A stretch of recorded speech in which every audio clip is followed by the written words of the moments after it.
You're listening to the Whole Church Podcast, a proud member of the Anazal Podcast Network. Our efforts to educate and unite the church are made possible thanks to our sponsors on Patreon, Captivate, and Apple Podcast. You could join them on one of those networks, or you can support the show by making a one-time tip on our Captivate website down below in the show's description.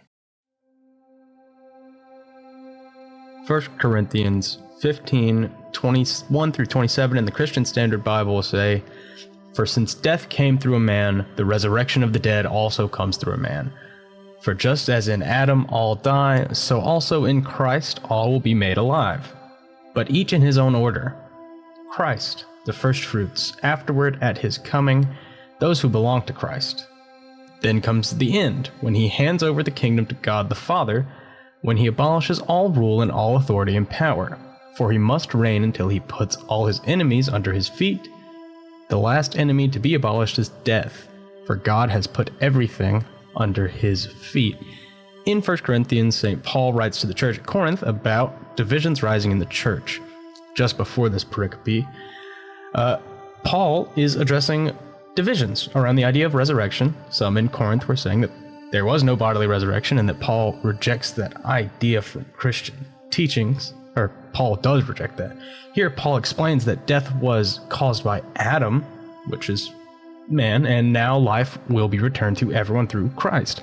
After this, Paul will go on to explain there's also a spiritual resurrection in Christ, and that keeping both in mind should encourage all believers to work together for the gospel of Christ.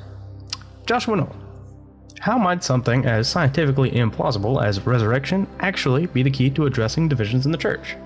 That's a good question. Thank you. Well, there's a lot of ways you can answer that. I like that Paul does here not go, well, maybe it could be either or, and unity wasn't found in him saying, well, let's find a way for you both to be right. He's like, no, resurrection's a thing, guys. So I like that he does take a stance, but that when he's talking about what it means for us to be the church is coming together and saying, hey, listen, this is the debate you're having. The important thing is like, life. It's like, yeah, there is physical resurrection and spiritual resurrection, and in that spiritual resurrection, when we find life in Christ, who is Christ's body right now is the church, we find life in one another when we find life in Christ. So I think that's probably the bit of here that's the unity isn't necessarily, oh, hey, we believe that people can come back from dead and people, and you know, screw science. It's more of a, we believe life is found in this spiritual well that is Jesus Christ, and when we partake in that together, we have life together. That's my best crack at that. That was a hard question. You made that hard. Yeah, I've been known to do that.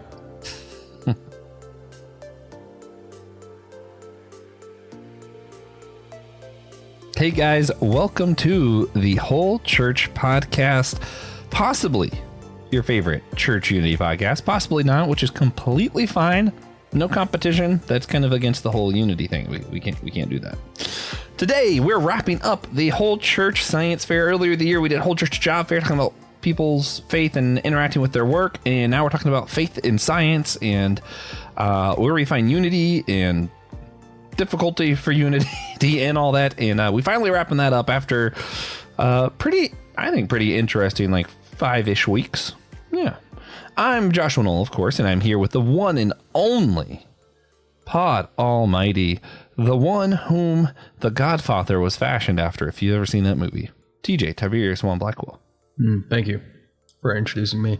But if you're listening to this, you should probably check out the Anazal Podcast Network. The links below for shows that are like ours, for shows that aren't like ours, or shows that we like to like. And if you are intrigued by what we do here, or otherwise fiscally motivated to support us, you can do that on Fourth Wall. That's on our Fourth Wall site. The link's below in that as well. You can leave one-time tip. You get free extras. You can buy merch. You become a member. It's a whole thing, whole big shebang. Nice website, fancy website. Check it out. And who doesn't want to be an official member of the Whole Church Podcast? Like, that just sounds cool. Yeah. Like, yeah, I'm a member of my church, Holy Trinity Lutheran Church in Chapel Hill, North Carolina, but I'm also a member of the whole church. Yeah, and the tithes are way cheaper. Oh, yeah. I mean, unless you don't want them to be. If you want them to be the same, we'll take whatever you get. I'm not going to complain. Oh man. So as always though, for those who support us in their laughs, appreciate the one sacrament we always do to engender Christian unity. It's impossible to be divided when you're being as silly as I like to be, so we always start with a silly question. Today's as silly as it gets, I think. I don't remember this outline, to be fair, guys. If a local church in one of our towns this is a good one, actually had their own science fair, what would you be most interested to see at it? TJ, the Spartanburg Church of God of Prophecy Science Fair. What are you most interested to see at this science fair? You know, I've wished that I was Will Rose before, and I do now too. Because you would know the answer to this? Yeah, it would be a much better science fair, just generally. Yeah, that's fair. For, a local church, to me, I think I'd be most interested to see the science project that proves creation. That's what I'm expecting to see at one of my local science fairs. I'm gonna give a shout out to the little guy today. What I'm most excited to see, every science fair, I don't care if it's at a church or not, there is gonna be some guy or some kid at this science fair who just did something cool with magnets. Because he's just weirdly obsessed with magnets. Because that's always a thing. That guy exists. That's a good answer. I want to see what he's doing. I like the kids who did ant farms. Yeah. Like, what is that's not science, man. Look up it is ants. Science, but ants are science. You just bought ants. Speaking of that kid, I never did it for a science fair, but did you know me and my dad built my own bug crate? I had my own little exhibit for roly-polies and stuff. Oh, that's cool. Crickets. Terrarium. Yeah, I think I'm just a huge nerd who, for some reason, likes bugs. I still like bugs a lot. Yeah, all my science fair projects were about fish or space. Nice. Mine mostly had to do with potatoes, weirdly enough. Easy. Man, yeah. Plus, I like to eat potatoes. Yeah, but also, I think whoever makes Planet Zoo needs to make Planet Bugs. Yeah, I just want to build a giant bug train. Yeah, that'd be awesome. Yeah, I'd get a lot of fun out of it. Yeah, so we did speak in this series a ton about just different scientific topics. Is there anything that we both learned just in the science end that was interesting? Did you learn anything that was stuck with you? I learned that probiotics are mostly useless, and I found that really interesting. Mostly because I have now an even greater motivation to not waste money on those. And especially since I was told that the real answer is prebiotics, which includes blueberries. When blueberries the answer is to me not buying a pill, that's a great day, So that was some good information. Yeah, it's hard to imagine it being much better than that.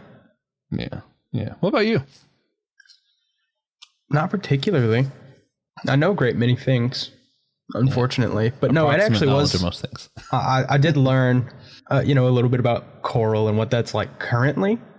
Most of what I, learn about coral is from old books, and that has become rapidly outdated due to the rapidly changing climate of our oceans. So,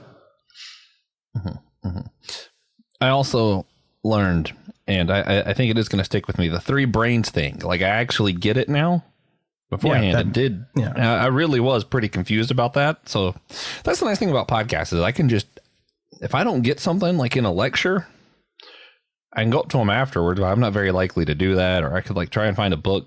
But doing a podcast where my whole job is to just ask them questions until I get it, it's great.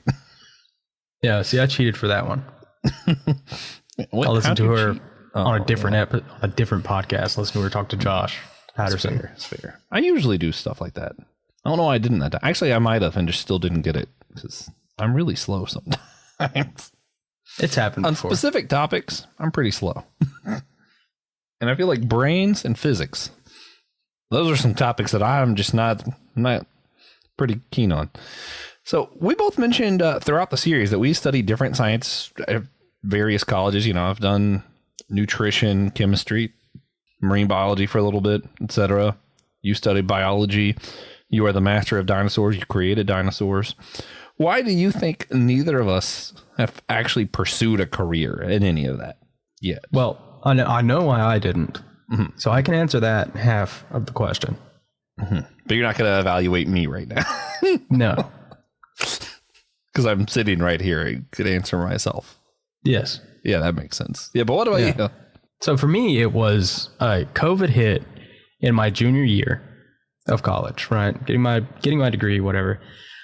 And this is, not quite on the level, but in my sophomore year, I had applied for an internship to the Wuhan virology lab in China because there was a spot available. Oh, that's sick. I didn't know you did this. It would have been, it would have been sick. But sorry, I didn't put together the COVID connection. That's funny. Yeah. Can you imagine if I was in China? I think I would have left. Our podcast would then have started every episode off with, "Is TJ the inventor of the COVID-19?" And I don't think we'd still have a podcast. I don't think so either. Somehow. I still don't think I would have gotten it. I still haven't gotten it. Like at all? But no, I haven't had COVID once. Incredible. It's pretty cool. Yeah. But I do like being in a lab, being, post-COVID world, though. I'm a lot less comfortable being in a lab than I like serving people a lot. It's just I feel good doing it. That's fair. You can't serve people very well in a lab. Or can you? Maybe, but you serve a lot more people in a restaurant. Yeah, probably. Yeah. Mine, I feel like there's two answers for me. One is, very honestly, not joking, I am just so bad at introductory level courses and also physics. It was really hard for me to get far. Chemistry, I have 2 classes away from a major in chemistry, and one of them is Chem 101 because they just didn't notice I didn't pass before I got into organic 2, and they were like, "Wait a minute, you never passed Chem 1." I'm like, "Yep." "Well, you need to go back that so you understand things." I'm like, "Well, clearly I understand the stuff well enough to do it. I just can't do 101 classes. I don't know what to tell you. Just not how my brain works." And then physics. I'm really bad at physics. The other answer though is I feel like I get really fixated on stuff and excited because they're interesting and I love it. And then after I do it for a while, I get bored. I really think that's a large part of it too. Yeah. Yeah. Many such cases. Yeah. Might be what's happening right now with my law stuff. To be determined. Because I was already I don't know if I want to be an attorney because they work so much. Maybe I'll teach law. And then I'm seeing how much they get paid. And I'm thinking about how hard this class is. I'm like, you know what? Which, to be fair, is more than you get paid currently. Oh, yeah. But not as much as I would get paid doing other things that I can do. Mm-hmm. Yeah. But, yeah, this is the thing. Is where I just keep going. I always run into something, and then I'm like, try something else. Maybe when I'm 100, I'll figure out what I want to do when I grow up. Yeah, that's the goal. Let's figure it out by the time I'm 100. Yeah, that's my deadline. Yeah. So, we finally get to do something I've been waiting for at least 2 months now.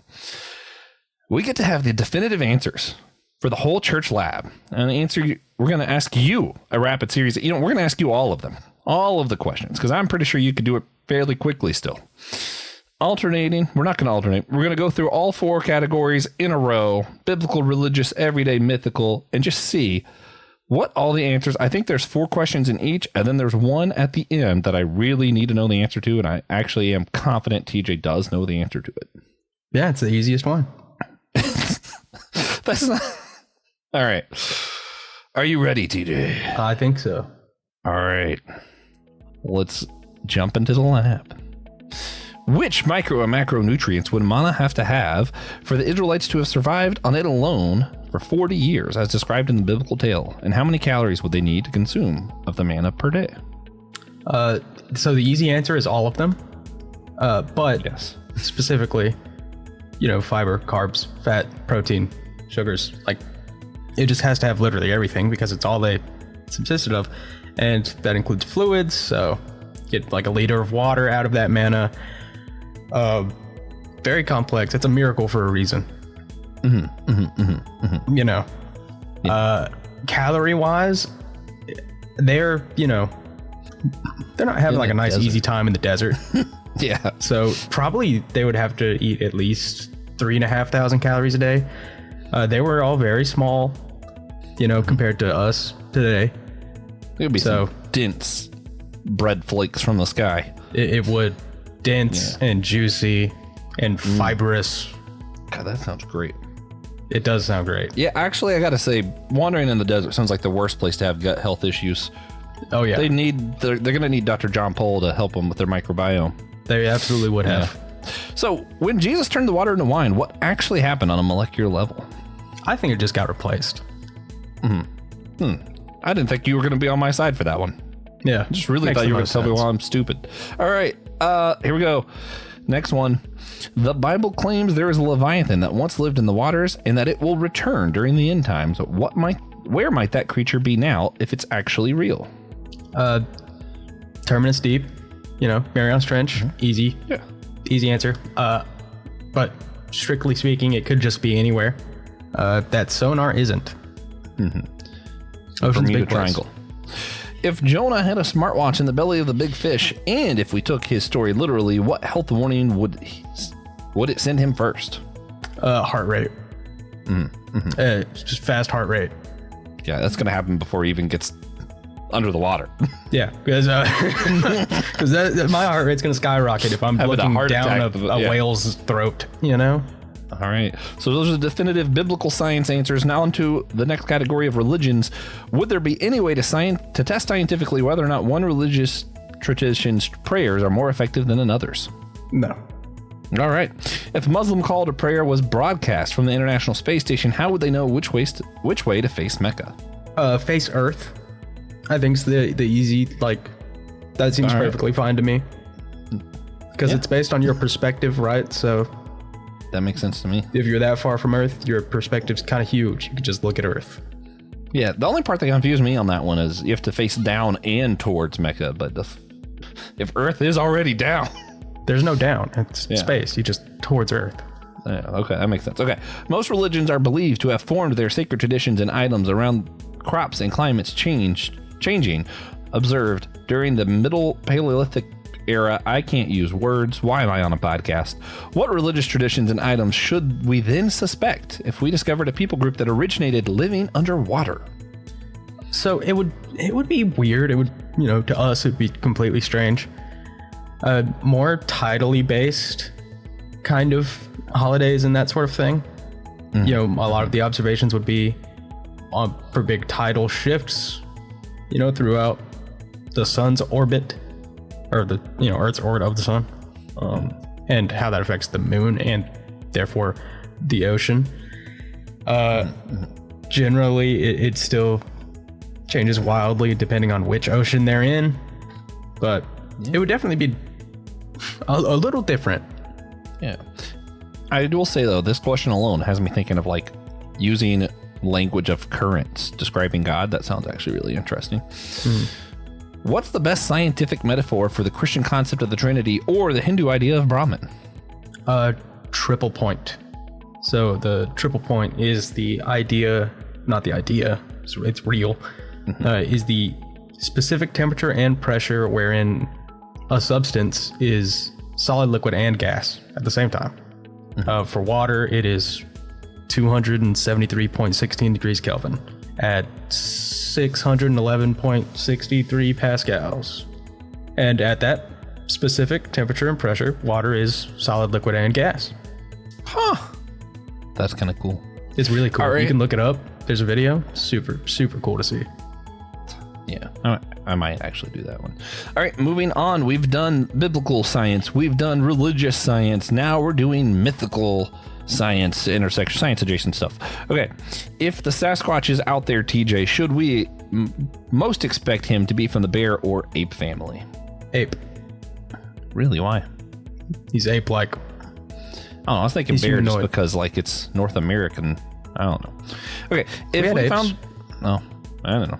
If we found the fossils of a dragon, how would we best determine whether or not it really breathes fire? So for a lot of organs and even external factors like feathers, you can see on a skeletal system where it would be attached that kind of thing. There would be muscles involved that would be, probably fire breathing specific that we'd be able to find and identify, and we'd be able to tell where those attached to a dragon skeletal system. Ah, that's cool. All right. Is there anything that Icarus could have done that would have kept his wax wings from melting as he got closer to the sun? Nope. Not back then. All right. Should have listened to his dad. Just no. Yeah, I mean, Wax wasn't that cool back then. I think that's the funniest thing about how people have answered that question. Is it's really a yes/no question. Yeah. No, you sure couldn't have. All right. If Medusa's hair, this is the one I really did want you to answer. If he had like a solid understanding of thermodynamics and he had just risen until he could dive and cool the wax again, maybe, but yeah. Okay. I've really actually wanted your answer for this one too. If Medusa's hair were composed of living snakes, how would their muscle movement and behavioral patterns affect the probability of them becoming entangled? So the snakes are living, but they don't have their own sentience. But they don't have what? They don't have their own sentience. They're not like, 100 individual sentient snakes trying to live. Okay. Yeah. Right? Necessarily. Oh. So they shouldn't get tangled because they're part of the same being. But if we're just going to say they are 100 snakes with a, firm anchor on Medusa's head, they absolutely are going to get tangled. Snakes do that when they are, like freshly hatched. A big hutch of snakes will hatch and get tangled up, and they can like get themselves loose because they're just one big long muscle, basically.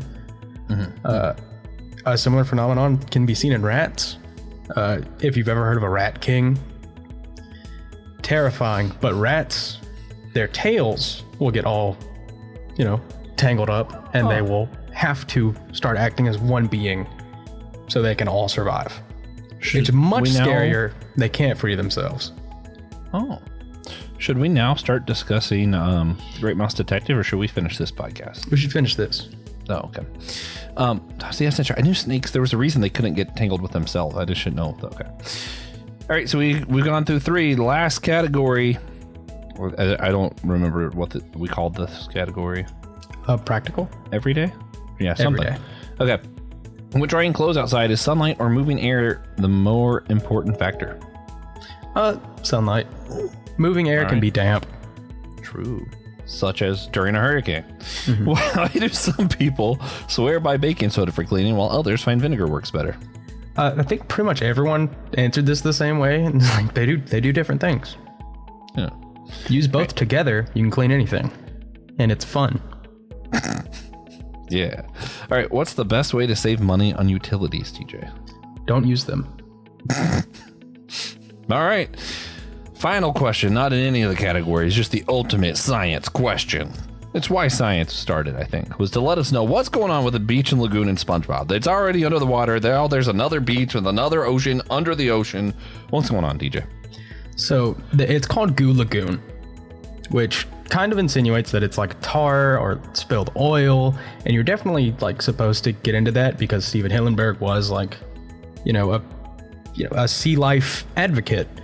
But they also play in it, they swim in it, they definitely treat it like it's just water, so that metaphor kind of gets blown out of the water. So it's really what it is, it's a blue hole. I don't know if you've ever seen pictures of, if you haven't, I'll send you one, they're really cool, but it's basically a sinkhole filled with fresh water in the ocean. But what'll happen, they form in like the Ice Age. That's actually cenote caves will like collapse. Typically, what happens is they become apoxic and they don't have any oxygen in them. So sea life that goes in there drowns. Oh. Because there's no oxygen in that water. That's so weird. Yeah, I mean, that's why they have lifeguards at Goo Lagoon, because they can drown in there, because there's no oxygen in there. In fact, can drown a fish. You can drown a fish, yeah. Huh. Yeah, I always, for some reason, I thought it was like the salt deposits. You know how like certain parts of the ocean have like thicker salt deposits? I thought maybe it was something like that. Yeah.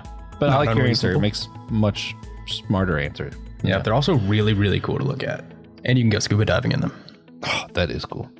And now we finally have all of the correct authenticated answers. So you guys can go back and score each of our guests and let us know who has the highest score based on how much they agree with TJ. Yeah. Surprisingly, I didn't disagree. I feel like my answers weren't that far off from your answers. It's weird. I really thought I was going to find out all my answers were wrong. Been waiting 2 months to find out how stupid I was. And it turns out I'm not that stupid. Yeah, it's just pretty close. Yeah. So I had 3 major topics that came up in this series, the whole church science fair, that I wanted to talk a little bit more about. Well, to be fair, I had 5. We're going to talk about 3 today, and then another next week's episode, and then another on a bonus episode coming out about AI. But that wasn't really brought up during the series, so I feel like it's fair to leave that as a bonus. Okay. First, ecosystem. Is the church an ecosystem? So we heard from the microbiome with John Pohl. He talked about relating that to how the church functions and how the ecosystem of even bacteria really can give us new insight into the church. We also heard that with our other guest, Rachel Jordan, talking about the ocean ecosystems. Unload, TJ. Tell us, how much is the church an ecosystem, and where does the metaphor fall apart? I don't know if it does fall apart. I think even if you get to the point where you're like, oh, well, what are the detritivores? Oh, process theologians. Pick up the waste. Oh, that's funny. Reform theology. But really, it's just pretty accurate. Like all good metaphors, you can kind of make anything fit in there, and the church is vast enough to be comparable to an ecosystem. So I think it just fits pretty well. Yeah. Well, I think the thing is that actual ecosystems are just the use of diversity and kind of the equilibrium, where things have existed in such a way that they found out how they benefit one another, even through, not great means sometimes. Yeah. And I feel like anything that exists for a certain period of time is going to take that on. So I think in a weird way, the only place I see the metaphor falling apart in is the church is an ecosystem. So is literally everything is kind of like an ecosystem. Yes. Yeah. I think the difference really is that the church should be modeling the best ecosystems. It should be a really high functioning one that's healthy for everyone, that doesn't necessarily have to rely on violence. Because there's plenty of ecosystems out there that do rely on violence and all kinds of things that maybe we don't want to imitate. But yeah, I did like that metaphor, and I definitely think studying them and seeing what is it that benefits ecosystems and what is it that harms, the natural cycle is probably important for us to think about, even when we're thinking about church stuff. Right. And those things that we want to get rid of, you have to consider as also part of the ecosystem. Yeah. Yeah. I think the study of the ecosystem really can help us appreciate one another, even when we disagree a little bit better, because we realize that's actually maybe a vital part, even if I don't like it. Mm-hmm. It is. Like mosquitoes. Maybe. I'm not sure if mosquitoes are actually useful. All right. Another one was evangelism. I thought it was kind of interesting that this got brought up a few different times. I know Rachel Jordan mentioned it, hey, faith and science is important, but it's not a tier 1 thing. And sometimes we treat it as this, and it makes people not really want to have anything to do with the church. We had our last guest on, I'm blanking, Dr. Probin, Jamie Probin. There it is. I couldn't remember his first name. He was discussing that too, of hey, we use evolution, but really the Big Bang's probably a better talking point if we're going to be talking about our faith. And I think it came out a few other places too. I think John Pohl mentioned it when he talked about how Christians have been treating viruses. It's I love my neighbor. I take the vaccines because I live with my neighbor, I think is how he worded that. So I think there is a point to this of yeah, this isn't necessarily the most important thing ever, is if you understand science correctly. That's not a requirement to be a Christian. But I do think there's a level of not intentionally being ignorant or denying science or, putting your own foot in your mouth.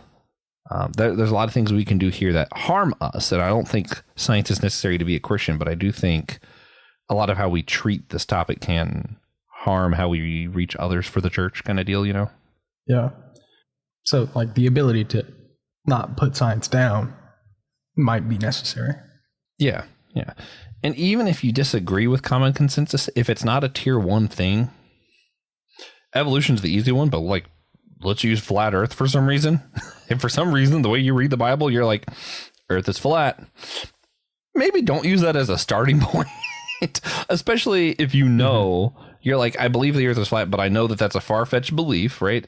And I know it's not necessary for salvation. Maybe start about the stuff that is necessary for salvation, then talk about the other stuff and be like, hey, this is what I believe. Other people believe different. I actually find that really helpful. Even stuff that I disagree with, like on immigration. If I talk to somebody, I'm like, this is what I believe. There are other Christians who believe differently. I think leaning on that ecosystem and making sure people know, like, hey, just because I believe that doesn't mean that that's what Christianity is.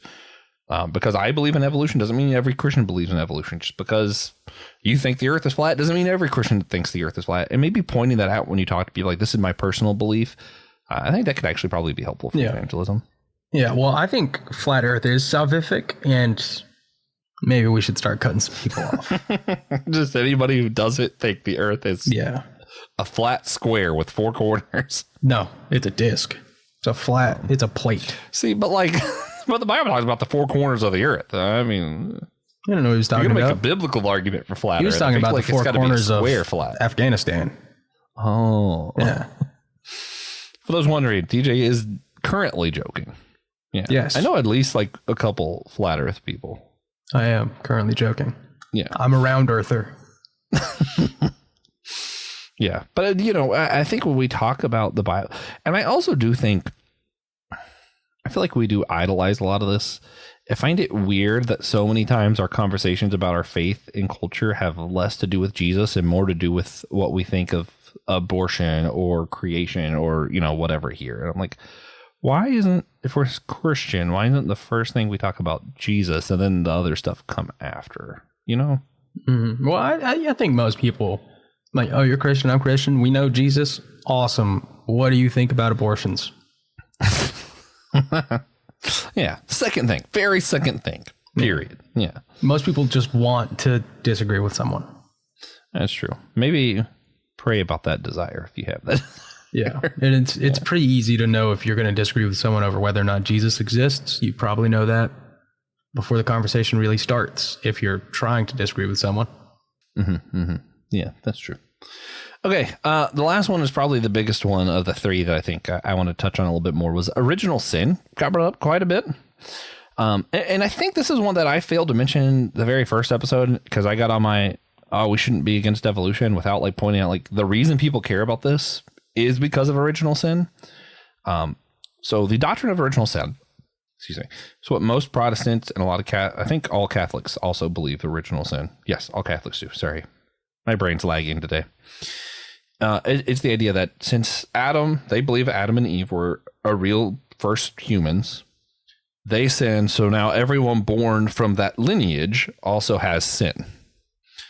And that is where in Catholic thought, you come up with the Immaculate Conception, appropriate near Christmas time, where the only way Jesus could be born without sin is if Mary had no sin when he was born. Maybe she sinned after, maybe God wiped her sin from birth.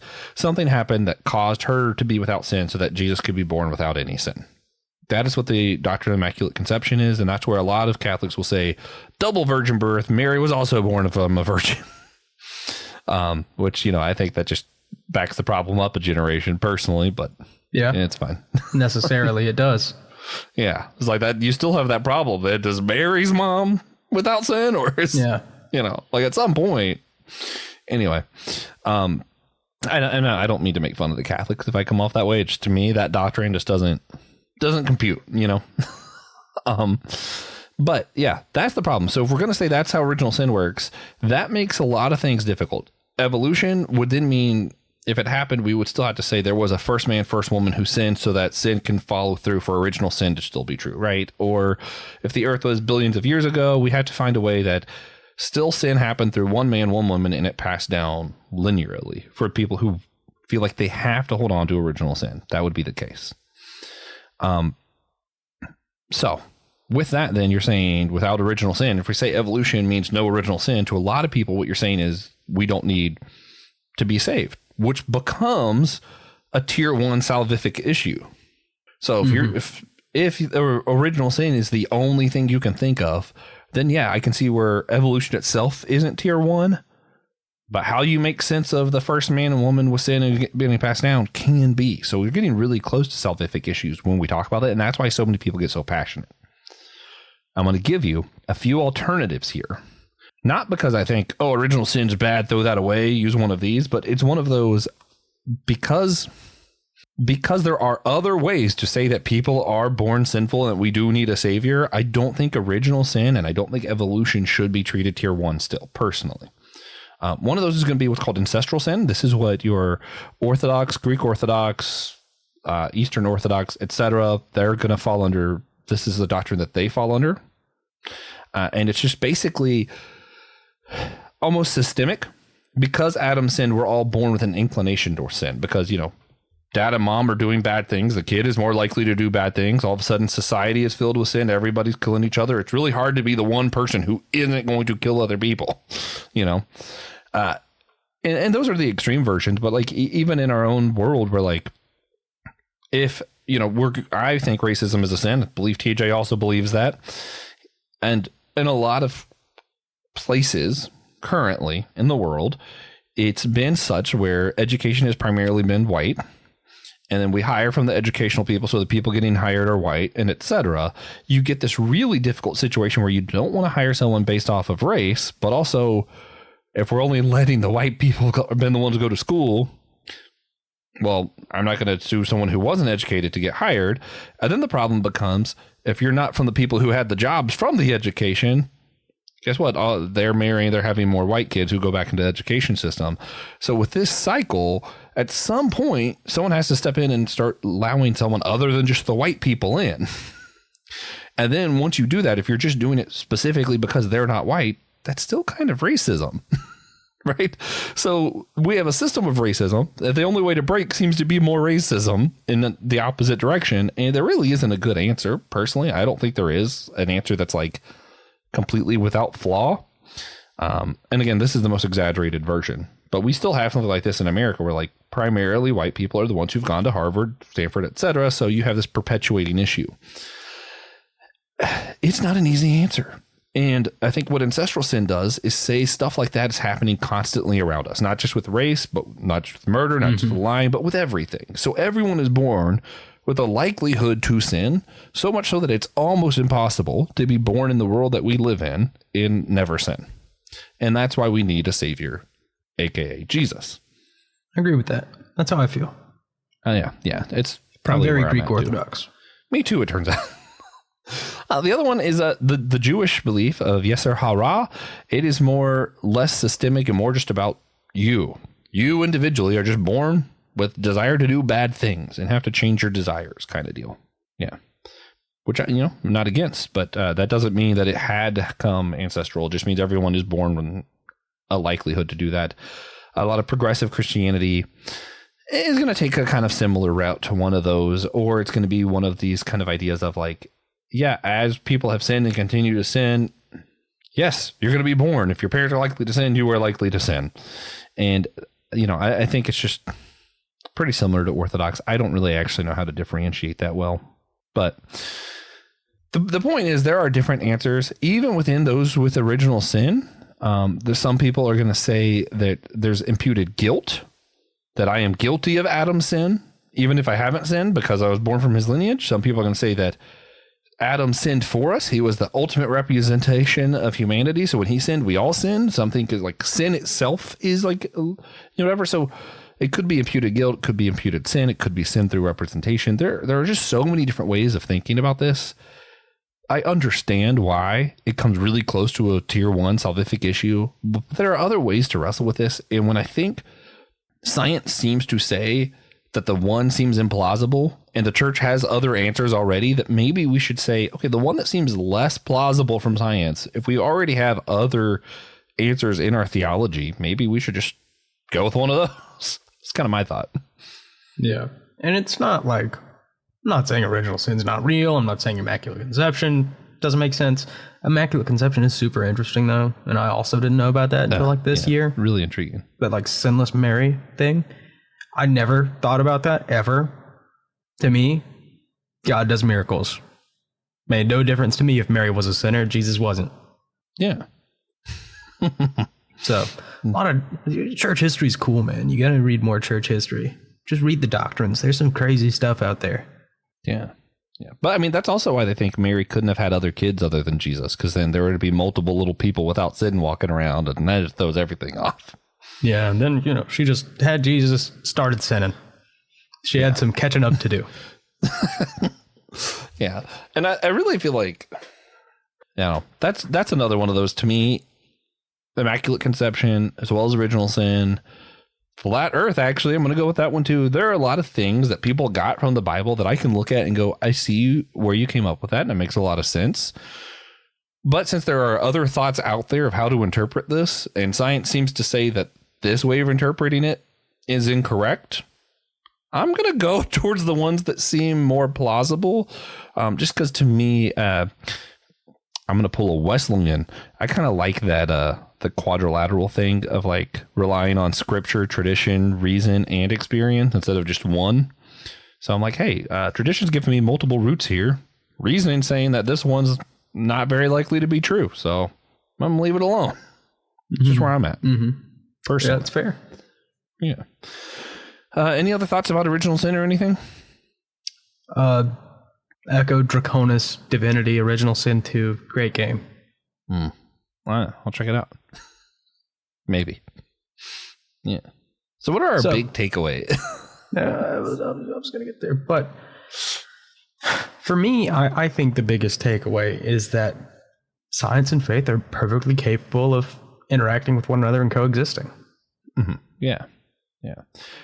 I agree. I think my thing is, I'm proud of what we did with this series.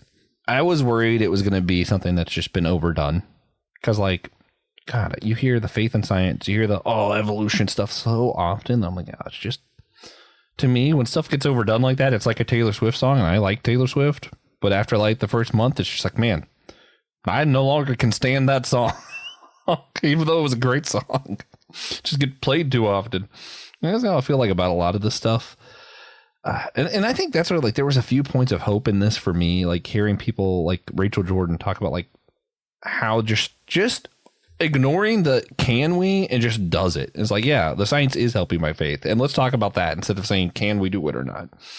Made me go, okay, so there are still, to me, I think there are still some interesting ways we can go about this conversation. But TJ, what do you think? Is it still interesting, or has this just been overdone and people just need to stop the whole faith and science talks?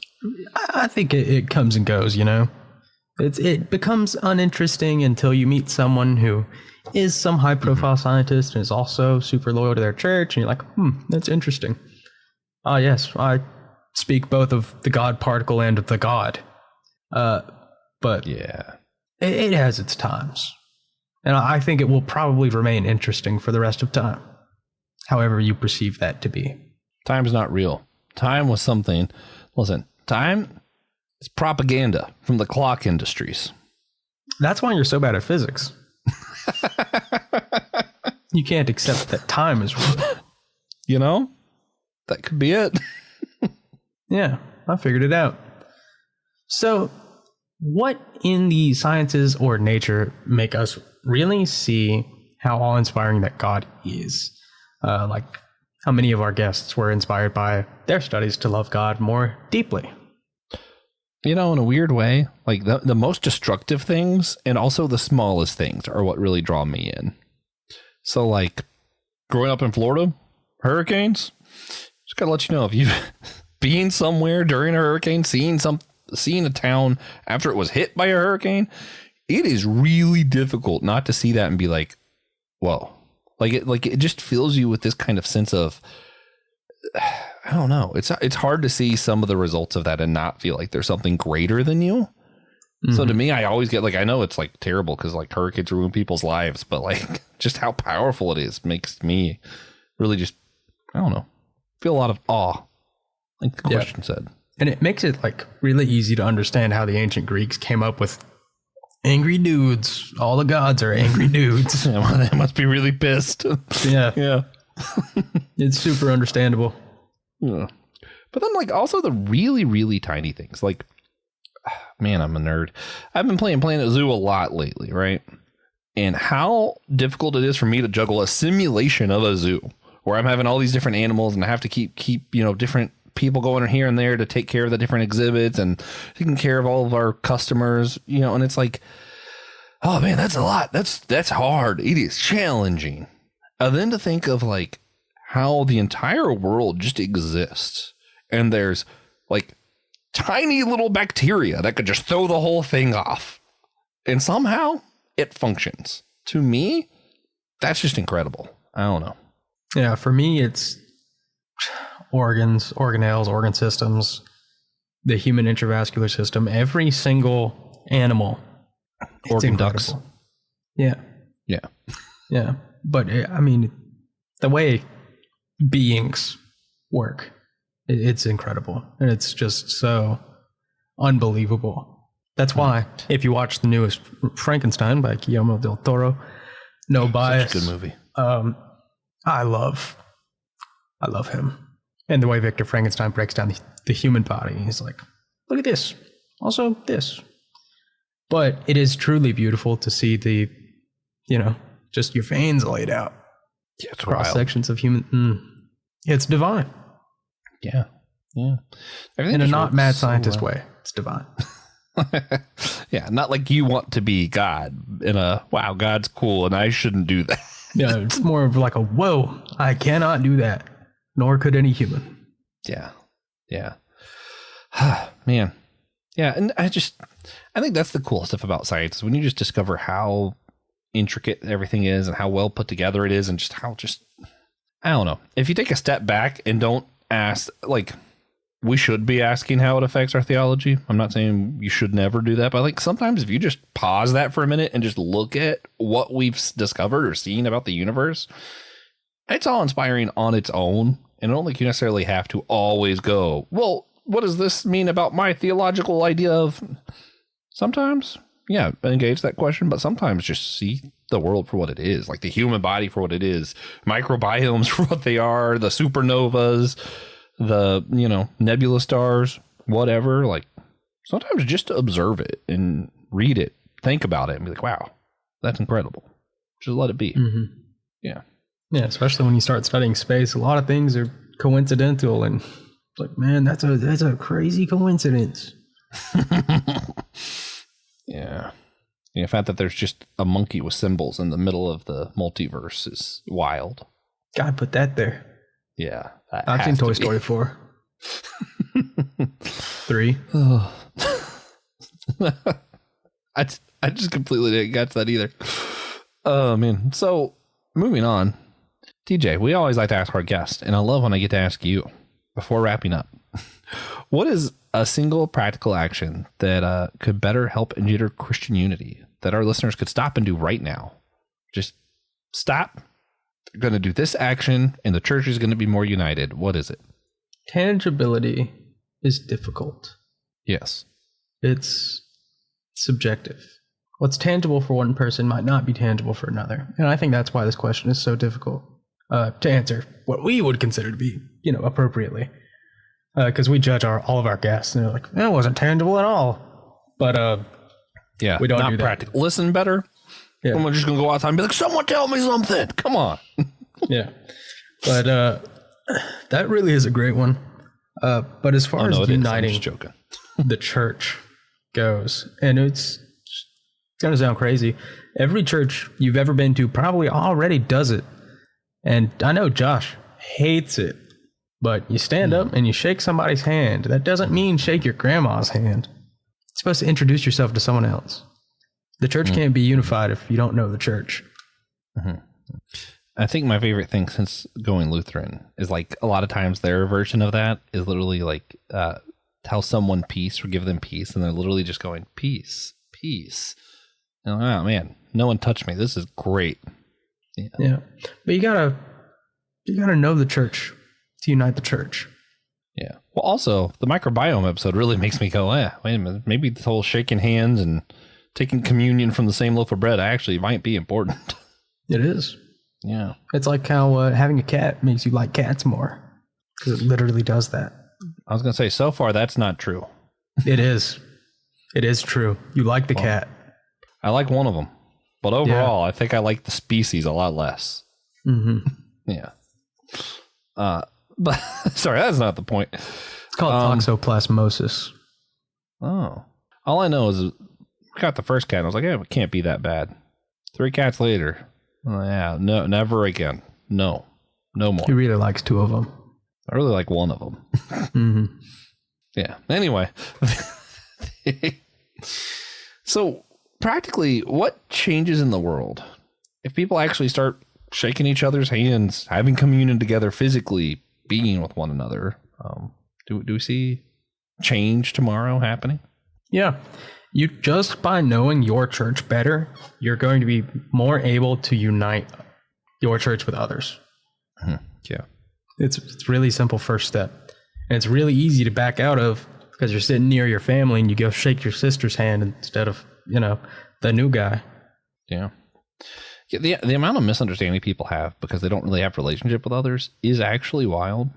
I still meet people who are like, oh yeah, immigrants, they are here illegally because they don't want to pay taxes. And I'm like, no, actually most of them still pay more taxes than you do. And I love evading my taxes. Or like the times I run into people who are like, Pentecostals, you mean the snake people? And I'm like, listen, I grew up Pentecostal. Not once did I have to hold a snake. I did. Not in church, but I was like, wait a minute. Now I'm on the Lutheran side. I get like, oh, are they Christians too? And I'm like, oh, they were actually Christians before most other Protestants were Christians. Like that's, yeah. I mean, like the amount of people who don't think Catholics are Christians or believe in Jesus. I mean, that's just crazy number. If we just knew each other more and like didn't come at it like combatively, we're friends. And then when someone had a question or like, oh, well, Catholics don't believe this, you'd be like, oh, hey, yeah, actually, that's not right. I'm friends with the Catholic. I'm friends with this, Mm-hmm. Yeah. So we do one thing before we wrap up where we share a moment where we saw God recently. We call it a God moment. I'm not sure if you ever heard of this, Joshua. Whoa. Noel. But whether it's a blessing, a challenge, moment of worship, whatever it may be, always make Josh go first. So I have plenty of time to think. So Josh, do you have a God moment for me today? Yes. Earlier today, I met with somebody about starting my candidacy for the pastorate in the ELCA. And I'm learning about that and discerning my calling kind of in that process. And yeah, I mean, I still got a lot of challenges because I've changed my mind about stuff a lot. So I'm like, is this just another? But then I realized, originally I wanted to do ministry. I don't know. Still being challenged a lot, but in the midst of discerning and praying about it. And yeah, so I'm going to go with that as a challenge. I think that's what it is. Challenge to discern well. Yeah. Going all over the place, man. Marine biology, nutrition, law, back to church. For real. Too Lutheran, too furious. For me, too fasting, too Lutheran. For me, my God moment is probably going to be I had a second surprise Thanksgiving, and I know that's the kind of thing that would make Josh's head blow up. How did I miss this? Yeah, but we do the one big family Thanksgiving every year. We do that. This year we got to do Thanksgiving with my mom's side of the family, which doesn't happen that often. That side of the family is a lot more contentious. I'm gonna say they should know they can invite me. I will next time. I hope you're free next time. Yeah, me too. But getting to see that side of the family, which I don't see that often, was really great. And being able to catch up with them, cousins who I've known my entire life and just never get to see anymore because estranged family. But we prevail and we reunite. Yeah. In like a week, I get to see my cousins in Kentucky. Yeah, I'm excited. Because there's always like a bunch of stuff I find out about my family that I just, we touch base like twice a year. So there's always like, oh yeah, by the way, did you know that Aunt so-and-so lost an arm? No, nobody tell me that. It's always something crazy, man. Yeah, I was thinking about how I swear if someone lost an arm earlier. No, just in general. Like if my arm got ripped off, there's a pretty good chance I'd survive. Yeah. Isn't the human body insane? God, yeah. Let's watch Frankenstein. But if you like this episode, please consider sharing with a friend, share with an enemy, share with your cousins, Josh's cousins. Yeah, especially my cousins. They'll listen. They'll listen to anything. They love slop. It's part of being from Kentucky. I don't think that's right. I bet it is. I bet it is. But please rate and review the show on Podchaser, Apple Podcast, Spotify, wherever you listen. Rate the show. It helps a lot. Leave us a little review. Tell us Merry Christmas or Happy Kwanzaa if you'd rather. Yeah. This Send is us a lard, Christian not show. slop. So we need Christian. lard. Yeah. Lard. That's what Christians eat. Christians eat lard. Christians eat Check lard. out our That's other right. shows on the Unresolved Podcast Network. You can hear the Kung Fu Pizza Party with Brandon Knight. You can listen to Systematic Ecology with me, TJ, Christian, Will, a bunch of others. It's a good time. Yep, and we hope you enjoyed it. Coming up, we will be interviewing Pastor Will Rose and Pastor Thomas Johnson about their upcoming educational podcast in association with the ELCA and the Anazao Podcast Network, named Your Matter Matters. Then we're going to take a quick 1-week break before releasing a Christmas Eve special discussing the past, present, and future of Christmas traditions with Dr. Peter Beck from CSU, Father Jonathan Razmini of the Greek Orthodox priest, and Professor Chris Moreland, who's a devoted Catholic. You know what? I'm going to interrupt myself now. Why'd you list them like that? That doesn't make any sense. Just what my brain thought.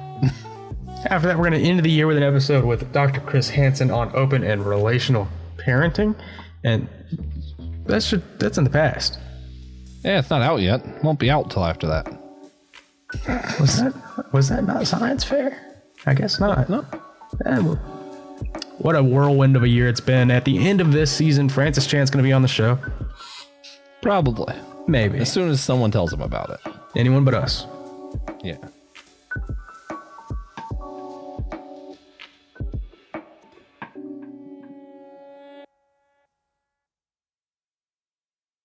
Thank you for listening to the Whole Church Podcast.